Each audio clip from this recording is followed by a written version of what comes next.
Well, welcome, Austin. How are you tonight? Good. How are you? Great, great. So here we are with our another installment of Music for the Mind, and we're meeting the musicians who have graciously volunteered and donated their music to Music for the Mind.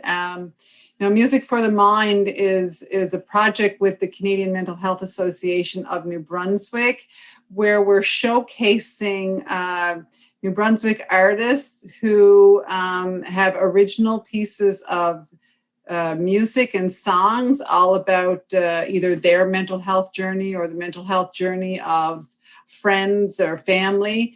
And so we thought that we would put together a CD to highlight some of this stuff. And so here we are tonight. Its inception was a year ago, and we're soon ready to launch. And tonight we have Austin Eatman with us, and we have Bob Mersereau. And Bob is a former colleague of mine from my CBC days.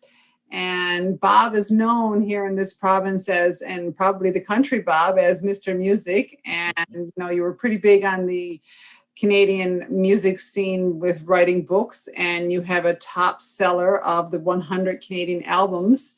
And so, better to do these interviews than Mr. Music and Bob Mersereau. Thanks, Lori. Appreciate it.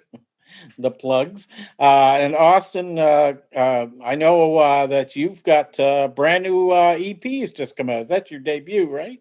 Yeah, it is. Yeah. Yeah. And you're out of St. John working lots of. Where's your main gig these days? Well, now these days we went lockdown. So, but I work in a kitchen, so I'm a line cook by trade. But usually I'm playing all over the city. I used to have a steady gig at the place I work every Sunday, do like a Sunday Fun Day show. But that was my main gig going for a while. Yeah, COVID's kind of knocked you for. Yeah, it was nice. It was nice to pop out for a bit because we had a few shows at the socially distanced bars, but it just went back into orange. So all my future gigs are postponed for a bit.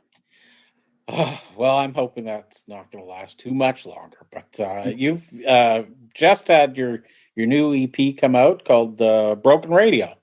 Yeah. And how's it going? Lots of good reception?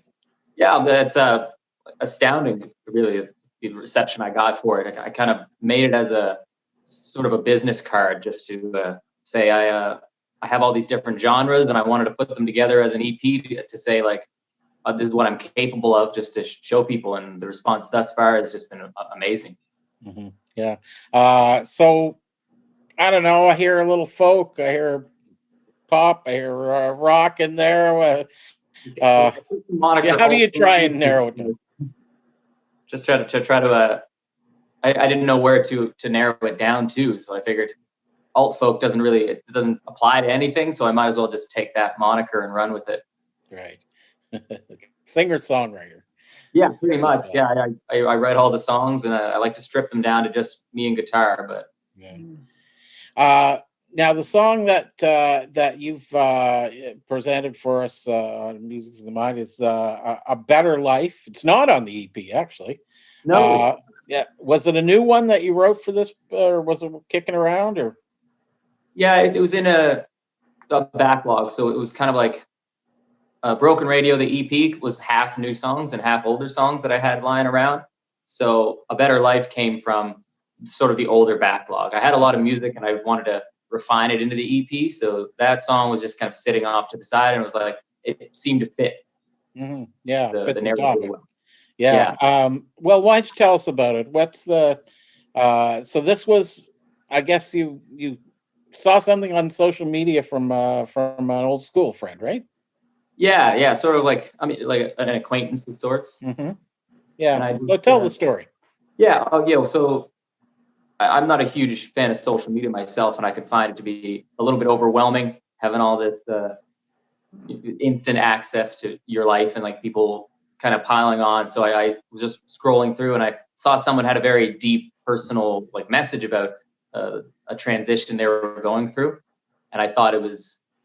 They were getting a lot of backlash from it and then a little bit of support, but I was just trying to put myself in the shoes of, in the end, what they're trying to do is just reach the other side and have a better life on that end. And I just kind of, I wanted to write a song that said, there is like, don't, put too many people down just because it's easy, because you don't know what they're going through, and maybe that really all they want is a better life, like anyone else. Yeah. Why was it important for you to speak up, to write the song? Yeah, I think it's kind of I don't speak up a lot, especially, like I said, I kind of, you see things that you on Facebook or something that you might want to comment on and say, oh, I can change this person's mind, but that's not really ever how I've operated. But I do like writing music, and I like writing songs. So I thought I want to be able to convey a message effectively, and the only way that I best know how was the idea, really. Mm-hmm. Yeah. There's a lot of empathy to that.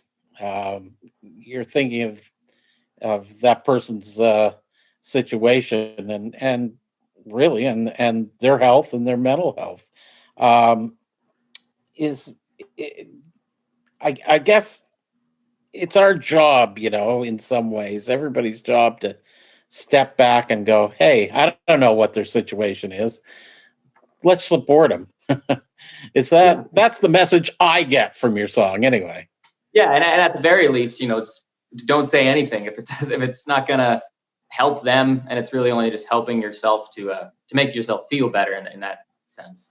Mm.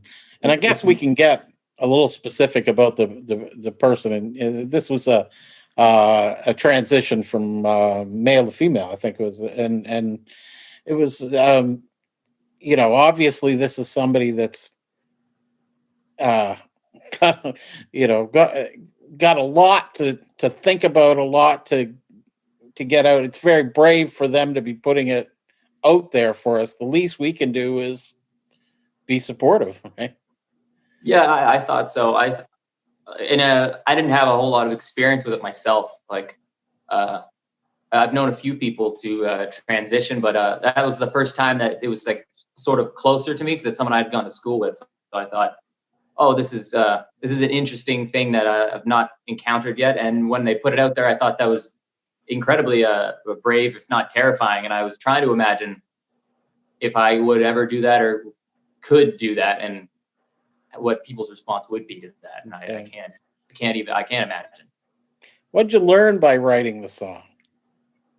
Uh, I found the audience that it was hitting, because I do play it live a few times, like when I'm doing shows, that they're more receptive than I thought they would be to the message in the song. I thought kind of at the time that it might sit as sort of a Flight of Fancy sort of song, like maybe I'm being too preachy about it, but the reception I got was, I've just learned that I think everyone does believe that just I want a better life, or I'm just trying to work through it. And so it was odd that it hit the people I didn't think it would hit.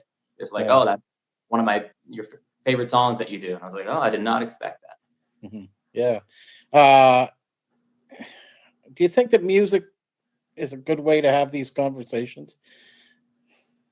I think between musicians, definitely, we tend to talk to each other through music a lot. So I think if anyone listens to the songs or music a lot, it is a good way to communicate through. And sometimes you can slide a message in, which is something I like to do a lot, where I'll make a catchy song, and at the same time I'll try to put a Trojan horse of feeling in there, or some sort of idea, and it'll hit people. And I think it's a way I communicate well, and it's what I've learned a lot from. So yeah, and I think especially with there's so much negativity that goes on in conversations on social media, right?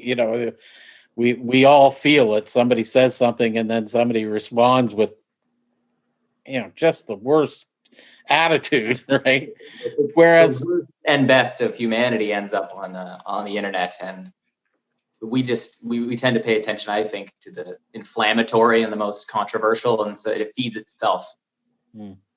But a song is special. You just have to think about it. You don't have to respond. Yeah, yeah, that's the thing too. It is sort of a one-sided conversation until someone writes a song back. So, Yeah, the answer song. So what's that song mean to you now? It's you know, it was one that was sort of lying around, but you've yeah, managed to, you know, make it a big one. yeah. I went through I suppose when I first started writing songs, I kind of went through an explosive period of time where I wrote a lot of them. So that was one of the ones that I had written, and I was trying to get more and more out because I felt like if I didn't capture it now, I was going to lose it and I wouldn't be able to write any more songs. So it still means a lot to me because I get to look back at it and think, well, now it's coming out on the Music for the Mind EP launch right now. So I'm excited to see where it started because I've written so many songs since then. Most of the songs on my Broken Radio EP were new, so I thought it's nice to have sort of a glimmer of the past being brought out into the light again. Yeah, yeah. And If I can inject for a second here, sure. I was on a conference last week and I heard this phrase, and I was kind of looking it up on my phone here so that I could read it to you, and I thought it probably really resonates with your song, Austin, and with your audience connection to it. And it says, real growth is when you start checking and correcting yourself. And I thought that was rather profound. And so, you know, when you talk about your audience and how, you know, you didn't think that it would resonate with certain people and how it did resonate with them, and you have a voice in this song to be able to speak up for someone. So, you know, real growth is when you start checking and correcting yourself. I think really resonates with me for this song, actually. Yeah, I have to agree. With that, well, it's very powerful. Really appreciate that you brought it back off the half finished and I'm thankful for the opportunity, really, because you don't think about the songs in too much in the past until someone says, "Oh, do you have a song for this?" And when I read the email and then submitted it, I said, "I have the perfect song for this." Actually, it's been waiting. I was gonna ask you that. So, like when you first heard about Music for the Mind, was it a no-brainer, this song, for you to submit? It was between this one and actually one of the first song on my EP, Walking Paranoia. I was like, well, one's kind of more sounds more mental healthy, Walking Paranoia and all, but I think the story behind A Better Life and the impact that it could have was more important. Yeah, absolutely. yeah. All right, thank you very much, and good luck with the EP too, Austin. No, yeah, thank you, Bob. Thank you so much, Austin, and thank you so much, Bob. You know, Austin, when we sat down and we went through all the submissions, you know, yours was a no-brainer for us, really, too. I mean, your message, the topic, for sure. We were so thrilled to have you part of Music for the Mind. So, you know, thank you for donating your song to us and for supporting mental health. And Bob, your continued support with the Canadian Mental Health Association of New Brunswick here is very much appreciated. Thank you both.